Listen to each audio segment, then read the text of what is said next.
you again for your participation, Dr. Prashad. Let me just introduce you to our audiences. Vijay Prashad is a historian and a very well-known political analyst, known for his participation and contribution and work on imperialism, international political economy, and of course the struggle for sovereignty and justice in the post-colonial world.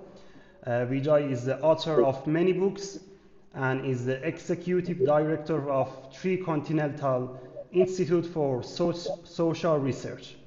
So, Dr. Prashad, in this interview, we are particularly interested in exploring the concept of imperialism, not only in its historical form, but also in its contemporary manifestations. So, drawing on your extensive work, we hope to better understand how imperial power has been reconfigured in the present global order through financial structures, geopolitical interventions, and new form of epistemic institutional influence. And with this in mind, I would like to begin with a conceptual question. You often talk about the concept of hyper-imperialism. So would you say that the term hyper-imperialism has been used to describe an intensified form of global dominance, exercised through different forms like military techs, military reach, financial leverage, technological control, and of course, narrative power? So from your perspective, does the contemporary global order represent a new phase of imperialism, or it's an intensification of the older structures? Yeah, firstly, it's a real pleasure to be with you. I mean, you are in one of the world's most beautiful cities, the city of Isfahan, and it itself is a crime that the United States and the Israelis have had the nerve to bomb a city like Isfahan. But of course, any city in Tehran, whether it's Tehran or it's one of the cities like Isfahan, it's a crime that you have this war of aggression underway. So, I mean, this is the best context to have a discussion about what is the nature of imperialism. Because the first thing we should accept is that Iran is a victim right now of a war of aggression. This is important. This is not a war of defense. Iran did not attack anybody. Iran did not close the Strait of Hormuz. That restriction was a consequence of the war of aggression. And the reason I keep using the term war of aggression is based on the Nuremberg principles. A war of aggression itself is a war crime.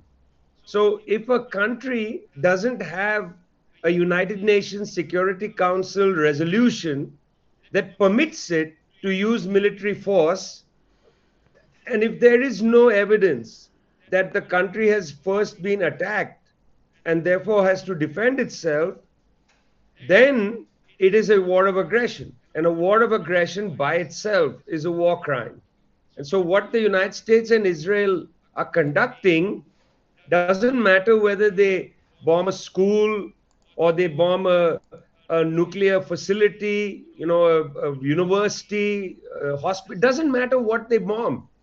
The whole war is a war crime. This is a war of aggression. It's a war crime. The reason I'm starting here is because the concept of hyper-imperialism is rooted in a kind of normalization of wars of aggression. The war against Iraq in 2003 was a war crime because even that war did not have a UN Security Council resolution. It was a war crime. In fact, despite a Security Council resolution, in the case of Libya, the war was a war crime because all that the resolution said was that any state, any member state can establish a no-fly zone. It didn't say that any member state can go and bomb the country and kill its leadership. That itself is a war crime. So war crimes through wars of aggression have been made normal. And that should be our starting point. You see, the reason we in our institute began to use the term hyper-imperialism 2 years ago was we wanted to say that this is a new era, a new type of imperialism. It's got a new quality. And that's important for us. See, 100 years ago, when Vladimir Lenin wrote about imperialism, he was talking about a period when various European countries were basically fighting each other's capitalisms, trying to get a capitalist advantage over each other. That means trying to use their firms to get a firm or commercial advantage one against the other. And so then they went to war against each other to get a commercial advantage. And so Lenin argued that an inter-capitalist conflict became an inter-imperialist conflict. But in our period, since the collapse of the USSR in 1991, there really hasn't been an inter-capitalist conflict that has become an inter-imperialist conflict. One of the reasons for that is that capitalism itself is not what it was 100 years ago. Capitalism is no longer territorially located. It exists along massive commodity chains. Many countries produce raw materials or intermediate goods or final products, but certainly very few countries produce everything from start to finish. Very few countries. You'd have to be a country fundamentally sanctioned, like Iran, to produce a number of things start to finish, because you can't import intermediate goods. Yeah, it's blocked for you and so on. But otherwise, no country of whatever size, country like India, for instance, doesn't produce all its goods and services. It's in the middle of world trade, so that capitalism itself is not nation-based at all. So the contemporary capitalist conflicts mostly are sectoral, or they are multinational against smaller varieties of capital and so on. They are not necessarily national capitals. A Dutch company in conflict with a US company doesn't work like that. BlackRock, one of the largest holding companies in the world, has capital from all over the world and invests in firms from all over the world. So there is no real national capital, that is in the contest with other national capital and drawing their countries into a conflict. It's not working like that.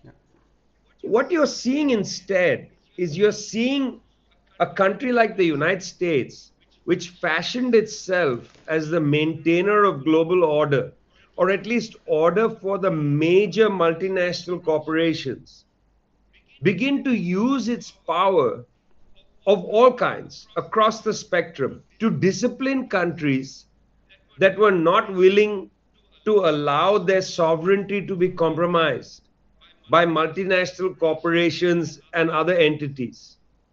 So as countries began to exercise their sovereignty, the United States began to call them rogue states or defenders of terrorism, state sponsors of terrorism, this, that, and the other. Lunatic The nations. defense of sovereignty, the defense of sovereignty itself was seen as a war crime by these countries, terrorist crime, that they should not be allowed to defend their sovereignty. So the hyper-imperialism is the exercise by the most powerful military bloc on the planet now to discipline countries that do not want to obey it. It's the disobedience that has to be punished, not its capital, its ability to generate capitalist dynamism. I mean, which Iranian company today is threatening a US-based company? None of them. There is no current threat on a capitalist foundation. So this is not an inter-capitalist conflict which is taken on an imperialist tone. There is no Iranian imperialism, just as there's no Chinese imperialism.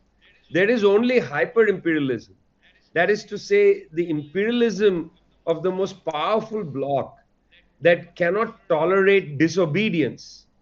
And disobedience cannot be tolerated because disobedience can become contagious and has to be stopped. So Iran, China, Venezuela, Cuba, these countries are disobedient. They are not following orders. And as they are disobedient, and since they refuse to follow orders, they must be punished in different ways. Either you punish them by strangulation, using financial or control of science, scientific means, and so on. If that doesn't work, you deny them dollars. If that doesn't work, you castigate them through what you call narratives or through communication. You call them a terrorist country, this, that. If that doesn't work, you bomb them. Now, my final point on this is that where the United States miscalculated in its war on Iran, its imposed war on Iran that the US and Israel imposed, 25,000 odd people killed already. Yeah, that's the number floating about. I don't know what the numbers are. Yeah, very large casualty already. But nonetheless, what they miscalculated was that Iran would fight back.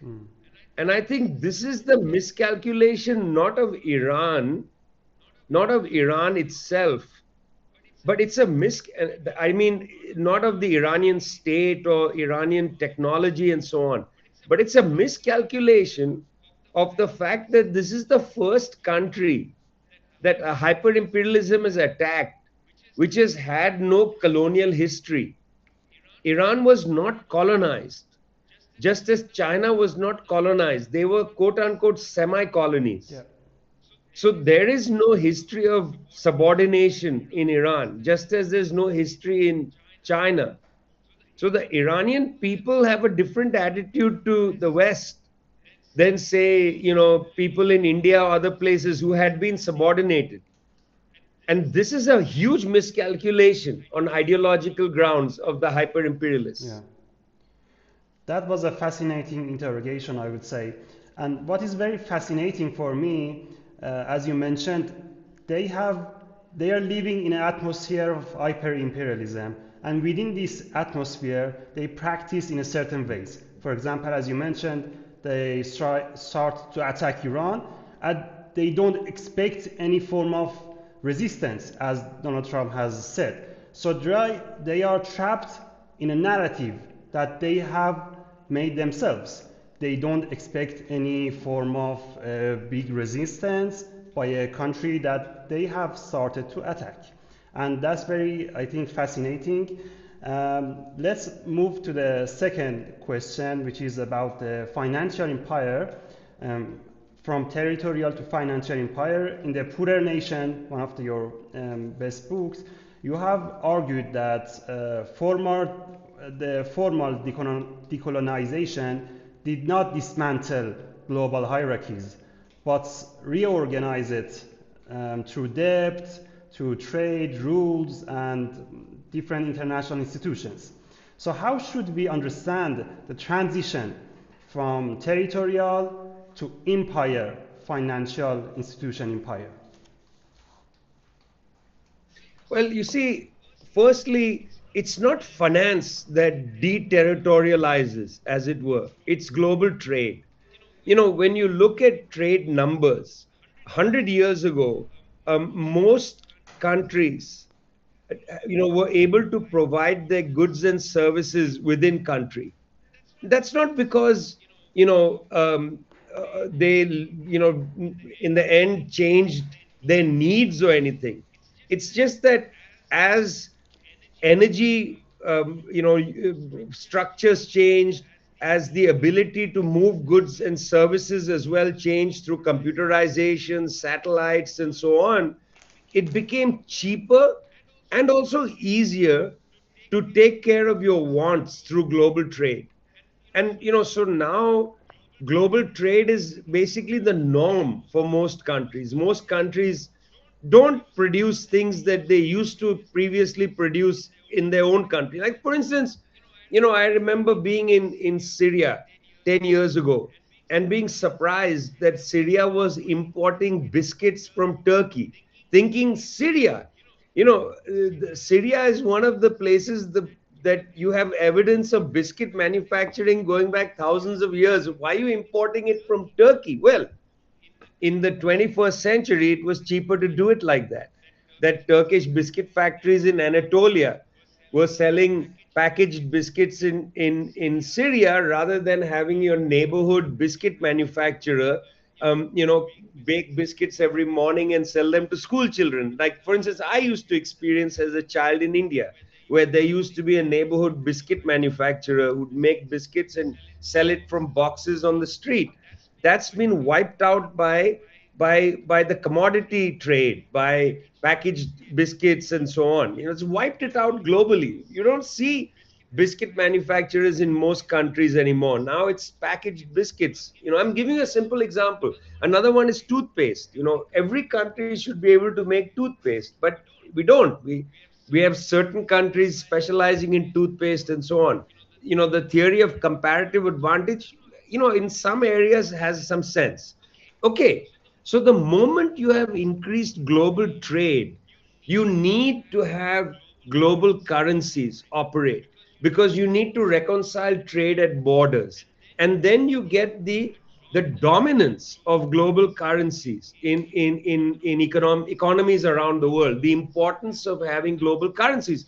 You see, the moment countries become completely dependent on oil, and most countries are not domestically able to produce enough oil, you need a global currency, which is why the petrodollar becomes so important after 1973, after the 1973 war against Israel. The petrodollar becomes really important because massive oil profits are then held in dollars, which is used as the currency of trade. And so the moment the United States, because the United States is the provider of dollars, the moment the United States wants to control a country, as they wanted to in Chile in 1971, they said, we're going to deny the country dollars. So Richard Nixon told Henry Kissinger, let's make the economy scream. That means we'll deny them access to dollar credit. If they can't get dollar credit, they can't trade in the international sphere. And that's exactly how financial control operates. The United States uses the role of the dollar as an international currency to punish countries. For instance, removing Iran from the SWIFT network. Very clever strategy. That means Iran had a difficult time not just getting access to dollars, but reconciling trades, because the SWIFT network is the pipeline for reconciliation of trade. That means if I sell you something, you're going to have to pay me. You can't pay me with a suitcase of cash. You're going to have to pay me through a wire transfer. Well, the wire transfer goes along the SWIFT network. That's the cables for money transfer. And if you're thrown out of the SWIFT network, then you can't reconcile trades. Nobody wants to do business with you. You become an international pariah in the commercial world. So, because of the importance of global trade, in the absence of a global currency, we don't have a United Nations currency or an IMF currency or a World Bank currency. Those don't exist. The dollar plays the role of the global currency. Still, about 50% of global trade is denominated in dollars. Dollar is still the major currency. And denial of dollars or removal from the SWIFT system is a really easy way for the United States government to punish countries. Now, as a consequence of sanctioning so many countries, alternatives have come up, but they are slow to develop.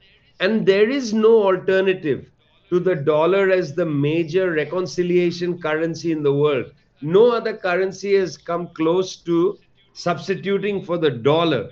You can do local trades. Like, for instance, India and Iran can trade oil and other goods in rupees. That's been going on for now 15, 20 years. You can trade in rubles, you can trade in yuan, and so on.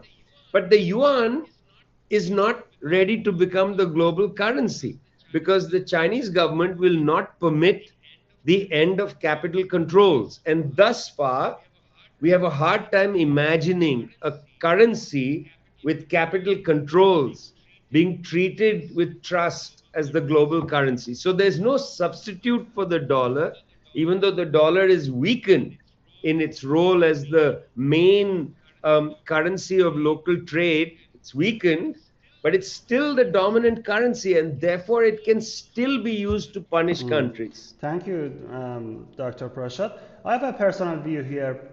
I think after the imposed unprovoked U.S.-Israeli war against Iran and the closure of Strait of Hormuz, I think we are moving toward some changes in the faith of petrodollar. I think, as you already know, Iran has informed countries that if you want to trade, if you want to have transaction, you have to do it with yuan. And I think that's a very big change. It's only the start, but I think it's happening, and it's sparking a new transition in the matter of petrodollar. What's your opinion about that? Yeah, I mean, I think you're right that the petro yuan, that will be the sort of Straits of Hormuz petro yuan. You might want to call it the petro yuan Hormuz, because it's really the yuan trade in that section of the oil trade. But the global oil trade is much larger than what comes through the Strait of Hormuz. Strait of Hormuz is very important. 90% of Japan's oil comes through there, and so on. But it's not the totality of the oil market. So it's true. There's already been a move to reconcile many trades in yuan. That's absolutely true. But since the yuan is under capital controls, very few people who are fabulously wealthy are willing to hold their wealth in the yuan, because you can't buy assets with the yuan. You can't go into China, for instance, and buy land and so on. You can do that with the dollar. You can use the dollar to buy a property in Europe, for instance, the euro dollar market. You can alienate assets or buy assets all over the world with dollars. You can't yet do it with the yuan. So because of that, the shift from dollar to yuan will not happen. But it's true, you're right, that a lot of petroleum associated liquidity, a lot of the liquidity associated with petroleum is going to go to the yuan, especially the Hormuz liquidity. Now, we're going to also see a lot of construction taking place by Gulf Arab states trying to build pipelines to move the oil to the Red Sea, yeah, or to move the oil directly around the Hormuz Strait into, let's say, the other side of Oman. And so we're going to see a lot of that happening. Now, I don't think actually in the short term this is all realistic. In the short term, the tanker driven trade is very important. So, in the short term, if people are going to move to the yuan to trade for petroleum, then it will have an impact on the petrodollar market in the short term. Now, sometimes short terms become long terms because you get used to doing things.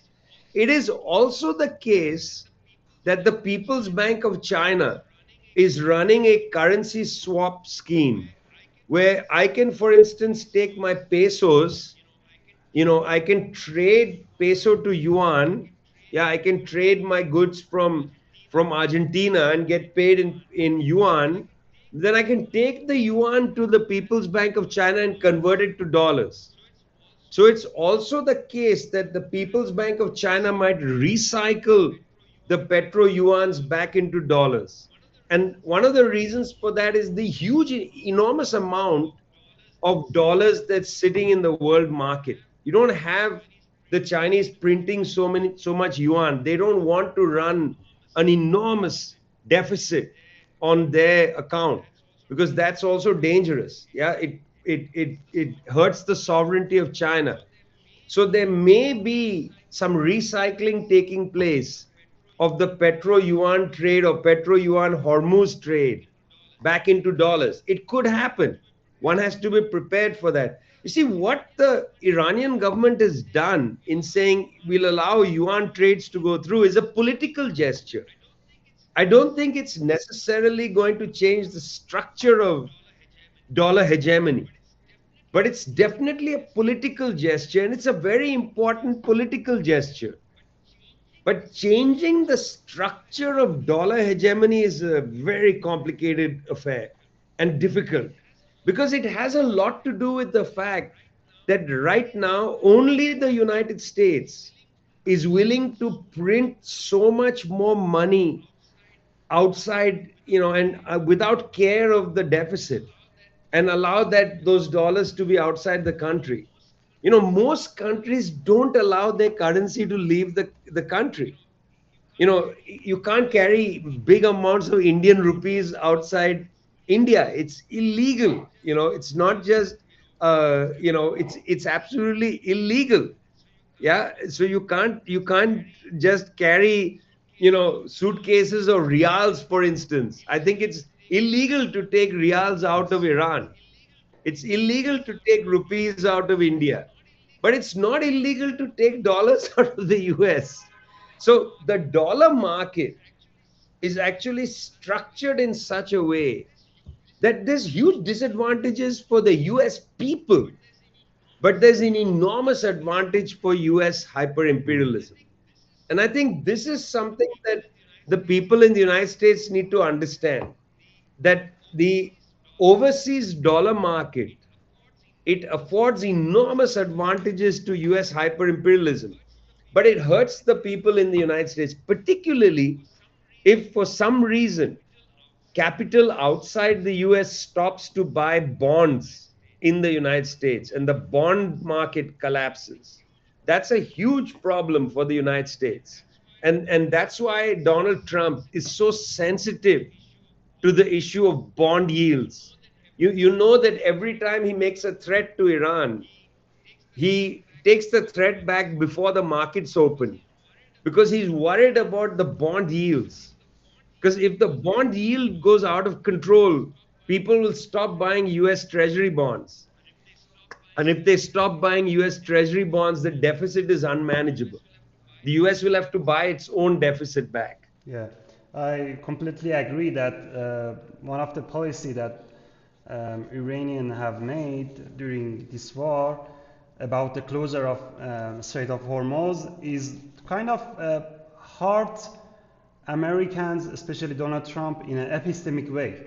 So they try to humiliate Donald Trump and say that the Strait of Hormuz is open only for yuan transaction. So that's, as you said, is a political gesture.